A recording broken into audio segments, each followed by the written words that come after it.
Assalamualaikum warahmatullahi wabarakatuh. Bapak Ibu, kembali lagi di channel saya, channel yang membahas seputar pendidikan. Dan pada kali ini insya Allah saya akan membahas tentang SPMB, SMA atau SMK di daerah Jawa Barat tahun ajaran 2026-2027. Dan saya penjelasan ini diambil dari beberapa pertanyaan yang tersebar di grup WhatsApp, dan pertanyaan tersebut selalu ditanyakan. Jika saya bahas satu persatu tentang SPMB, maka akan memakan waktu yang banyak sekali, bahkan videonya bisa berjam-jam. Saya akan ambil dari beberapa pertanyaan yang sering dipertanyakan saja.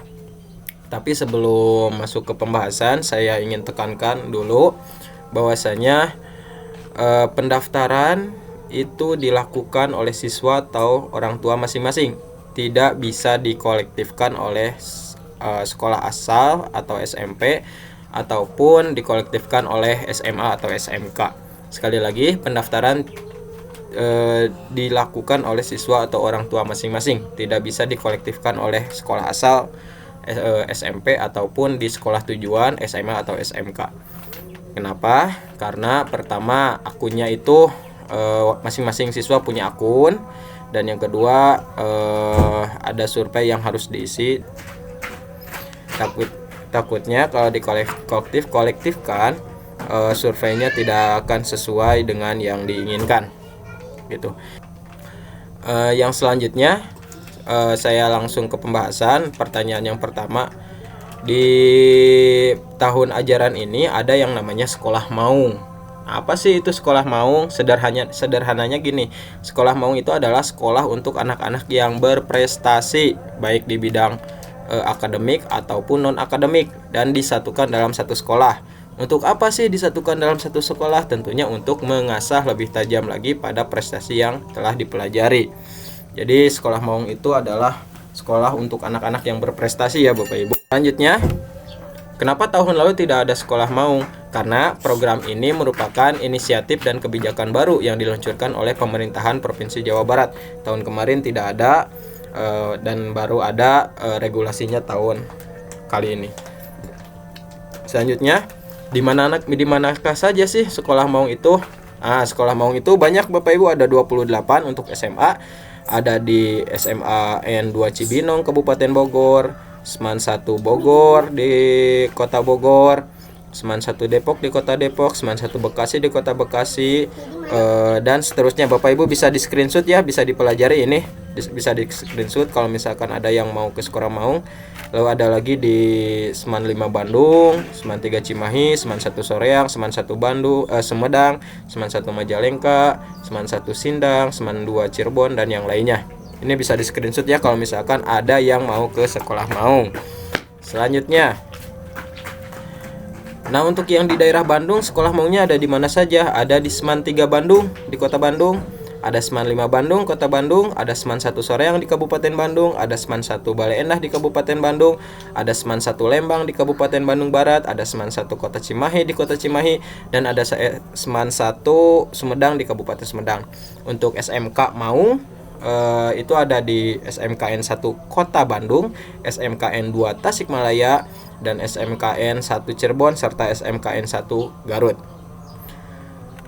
Ada satu lagi, ada dua lagi, SMKN 1 Subang dan SMKN 1 Kuningan, itu di daerah Bandung dan sekitarnya. Selanjutnya, kapan sih pendaftaran sekolah maung? Nah, untuk pendaftaran sekolah maung itu dimulai, ini bisa dicatat ya. Nah, selanjutnya, kapan pendaftaran sekolah maung? Bisa dicatat Bapak Ibu yang mau daftar aja sekolah maung. Jadwal utamanya itu pada tanggal 25, 26, 28, 29 Mei 2026. Untuk verifikasi data tanggal 25 Mei sampai 2 Juni 2026. Dan untuk pelaksanaan ujian kompetensi itu tanggal 3 Juni 2026. Untuk pendaftarannya di mana? Pendaftarannya ada di website https://maung.spmb.jabar.prof.go.id. Silahkan Bapak Ibu catat langsung. Kalau misalkan ada yang mau daftar, silahkan akses website tersebut.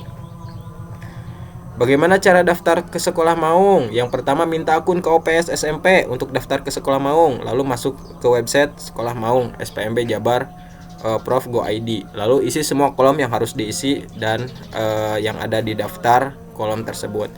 Selanjutnya, apa saja persyaratan sekolah maung? Nah, ini yang selalu ditanyakan. Untuk sekolah maung itu persyaratannya menggunakan persyaratan prestasi, dan persyaratan lebih detail itu bisa diakses di Maung SPMB Jabar Prof Go ID /requirement ya. Silahkan akses website ini untuk melihat apa saja sih persyaratan sekolah maung gitu. Tapi saya rangkum saja Bapak Ibu. Nah, yang pertama, berusia paling tinggi 21 tahun pada tanggal 1 Juli tahun berjalan. Ini pasti sudah layak lah. Yang kedua, ijazah itu pasti ada. Yang ketiga, akte itu juga pasti ada. Yang keempat, rapor semester 1 sampai 5 dan diunggah rapor per semester, dan minimal setiap mata pelajaran ada nilainya itu adalah 85 ya. Yang ke-5 itu KK. Yang ke-6 itu KTP orang tua salah satunya. Yang ke-7 itu sertifikat TKA. Dan yang ke-8, nah ini agak sulit ya Bapak Ibu untuk yang ingin mendaftar ke ke sekolah maung. Itu calon murid harus memiliki hasil tes potensi akademik dari psikolog HIMSI atau perguruan tinggi yang menyelenggarakan psikotes yang terakreditasi dan menyatakan minimal IQ-nya 130 skala Wechsler ya. Ini sangat diwajibkan untuk yang mendaftar ke sekolah maung. Maka dari itu, kalau yang ingin mendaftar ke sekolah maung, ini yang syarat wajibnya minimal IQ-nya 130 skala Wechsler ya. Dan untuk yang memilih jalur prestasi akademik, itu piagam akademik minimal kejuaraan tingkat provinsi seperti juara OSN atau kejuaraan teknologi dan riset, serta kejuaraan inovasi yang diselenggarakan oleh Kemdikdasmen dan diakui oleh HAKI atau hak kekayaan intelektual. Yang selanjutnya, untuk yang memilih jalur prestasi non-akademik, maka prestasi yang harus dilampirkan adalah prestasi perlombaan sekurang-kurangnya tingkat provinsi seperti O2SN, atau prestasi non-lomba atau non-ajang sekurang-kurangnya tingkat nasional. Ya, sekali lagi persyaratannya itu sangat ketat untuk sekolah maung. Silahkan untuk lebih detailnya bisa lihat di website maung spmb.jabarprof.go.id/requirement ya. Selanjutnya, nah kalau misalkan Bapak Ibu tidak ingin mendaftarkan sekolah maung, langsung saja ke sini ya Bapak Ibu. Pemetaan atau PCMB, pemetaan penerimaan calon pemetaan calon murid baru atau PCMB, disingkat PCMB. Apa sih itu pemetaan atau PCMB? PCMB ini adalah merupakan tahapan awal dari rangkaian sistem penerimaan murid baru tahun 2026 di Jawa Barat. Jadi untuk tahun ini itu ada PCMB, dan PCMB ini adalah tahap awal atau pintu masuk awal untuk siswa-siswi masuk ke jenjang selanjutnya. Kapan sih jadwal pemetaan atau PCMB? Nah, untuk pemetaan itu dimulai tanggal 29 Mei. Ini catat ya Bapak Ibu, dicatat tanggal 29 Mei sampai 29 Mei 2026 sampai 8 Juni 2026. Dan verifikasi serta masa sanggah itu tanggal 29 Mei 2026 sampai 8 Juni 2026. Untuk pengumuman kelulusan 12 Juni 2026. Ini dicatat ya Bapak Ibu, diingat-ingat baik-baik karena pasti banyak yang mengikuti pemetaan, dan ini wajib, sifatnya wajib. Pemetaan atau PCMB ini adalah wajib untuk seluruh siswa, baik yang mengikuti, yang ingin daftar ke swasta ataupun daftar ke negeri, ini wajib mengikuti PCMB. Nah, untuk persentase kuota yang diterima di PCMB ini, untuk jalur SMA itu prestasi 30%, mutasi 5%, domisili 35%, dan afirmasi 30%. silahkan Bapak Ibu bersaing di jalur yang diinginkan, karena hampir rata-rata itu 30%. Ya, cuman domisili saja yang 35%. Prestasi dan afirmasi itu 30%. Ya, untuk SMA negeri, ya untuk SMA negeri ataupun SMA swasta itu pun sama saja. Jalur prestasi 30%, mutasi 5%, domisili 35%, dan jalur afirmasi 30%. Nanti setelah itu akan diseleksi oleh tingkat SMA apakah siswa-siswi lolos atau tidak. Kalau misalkan lolos, nanti langsung ke daftar ulang. Untuk SMK, nah ini untuk SMK jalurnya itu prestasinya itu 55%, mutasi 5%, domisili terdekat 10%, dan afirmasi 30%.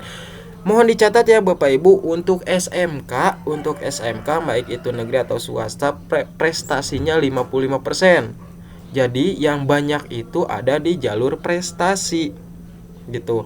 Kalau untuk SMA itu prestasi 30%. Untuk domisili itu 35% dan afirmasi 30%, sedangkan SMK prestasi banyak sekali 55%.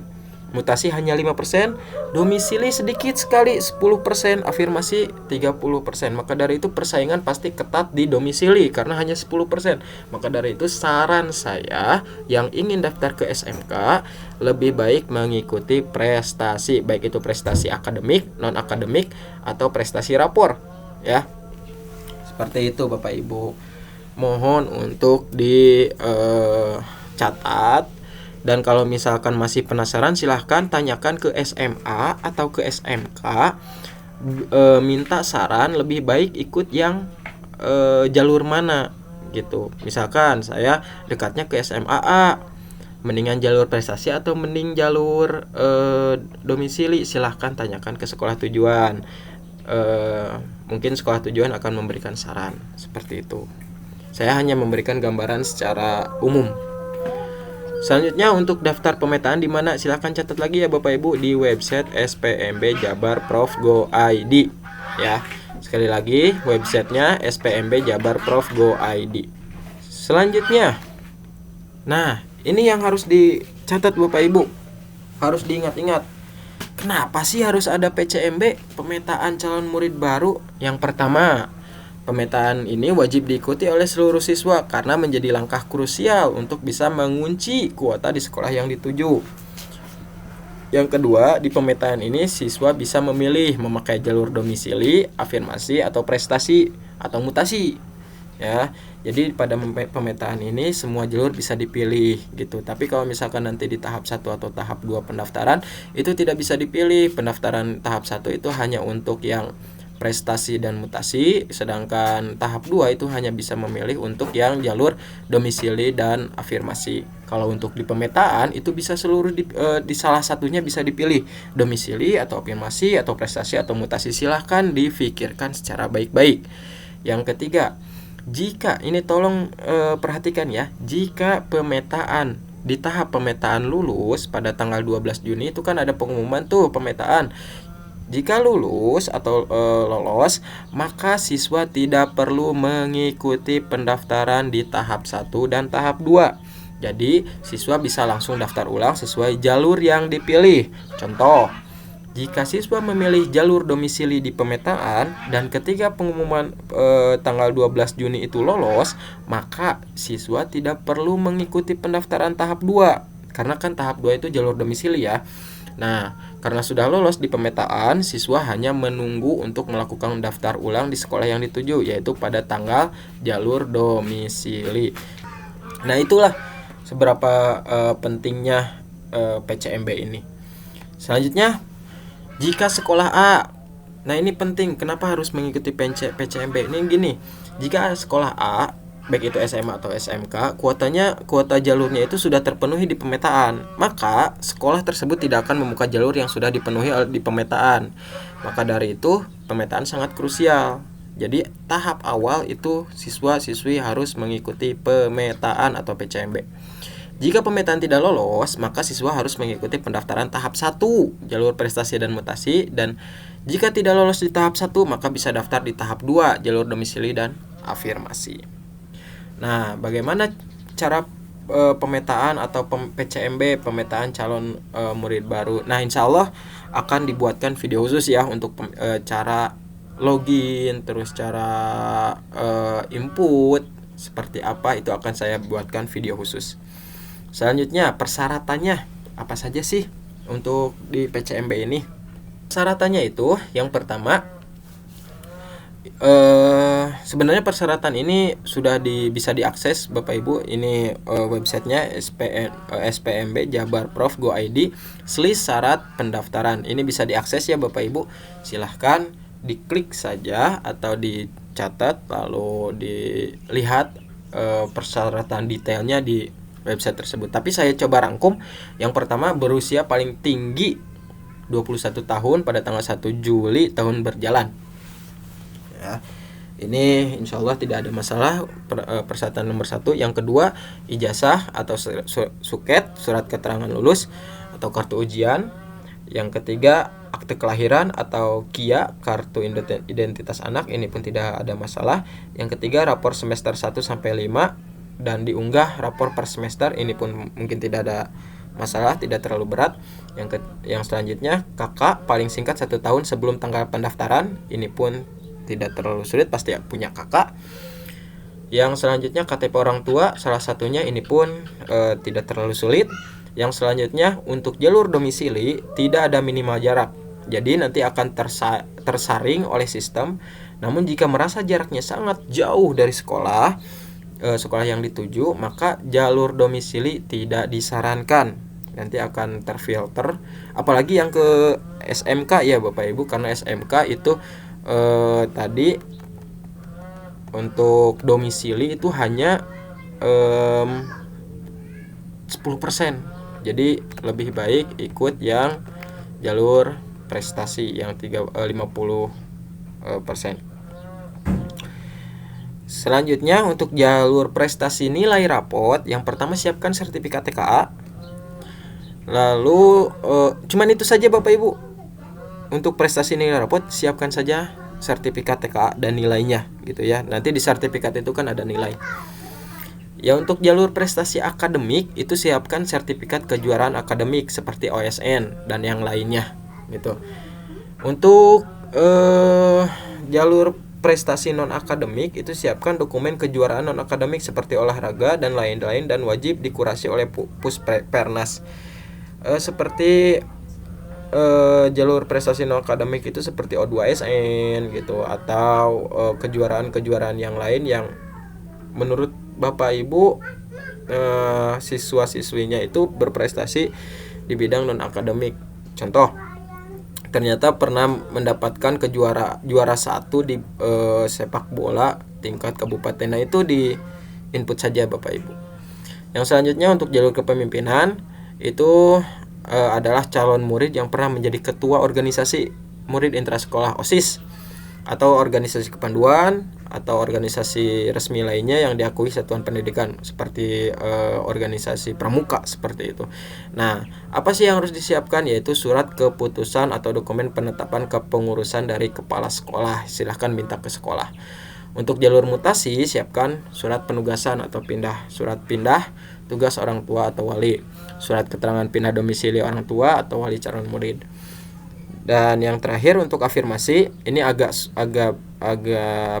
membingungkan juga kalau misalkan belum bisa mengakses websitenya. Tapi saya coba terangkan dulu. Untuk jalur ini hanya bisa digunakan jika siswa calon murid penerima program Keluarga Harapan atau bantuan sembako yang terdapat pada DTSEN desil 1 sampai 4. Calon murid penerima iuran jaminan kesehatan yang terdapat pada DTSEN desil 1 sampai 5, calon murid penerima program asistensi rehabilitasi sosial atau program kesejahteraan sosial di lingkungan Kementerian Sosial yang terdapat di DTSN Desil 1 sampai 5. Jika siswa tidak termasuk kepada 3 kategori tersebut, walaupun punya PIP, jangan harap bisa menggunakan jalur ini. Ya, jadi silahkan Bapak Ibu ketika nanti pas pemetaan, apakah nanti akan otomatis Bapak Ibu kalau misalkan terdaftar di DTSN desil 1 sampai 5 itu akan keluar jalur afirmasi. Kalau misalkan ternyata tidak keluar jalur afirmasi, berarti data anak Ibu tidak terdaftar di DTSN desil 1 sampai 5. Apa sih yang dimaksud dengan DTSN desil 1 sampai 5? Itu adalah data peserta didik yang sebutlah kurang mampu Bapak Ibu. Ya, kurang mampu. Gitu. Dan kriterianya saya kurang tahu, kriteria kurang mampu 1 sampai 5 itu seperti apa, saya kurang tahu. Tapi intinya kalau misalkan ada afirmasi, silahkan gunakan itu 75% atau 80% bisa menjadi golden ticket untuk masuk ke sekolah tersebut. Itu Bapak Ibu. Nah, selanjutnya kan tadi kalau untuk daftar ke sekolah maung dan ke pemetaan itu websitenya sudah disampaikan dan harus diisi oleh masing-masing karena akunnya juga punya masing-masing. Nah, dari mana sih akunnya? Akunnya itu dari operator sekolah asal atau SMP ya. Dan insya Allah akan segera di-sharekan. Terima kasih mungkin Bapak Ibu yang dapat saya sampaikan hanya sampai sini saja. Kalau misalkan ada pertanyaan, silahkan di kolom komentar bisa ditanyakan, nanti akan saya jawab. Kalau misalkan masih tidak puas, mungkin saya akan rangkum lagi pertanyaannya. Saya akan coba buat video atau nanti saya akan live YouTube. Mungkin itu saja Bapak Ibu. Terima kasih atas perhatiannya. Wassalamualaikum warahmatullahi wabarakatuh.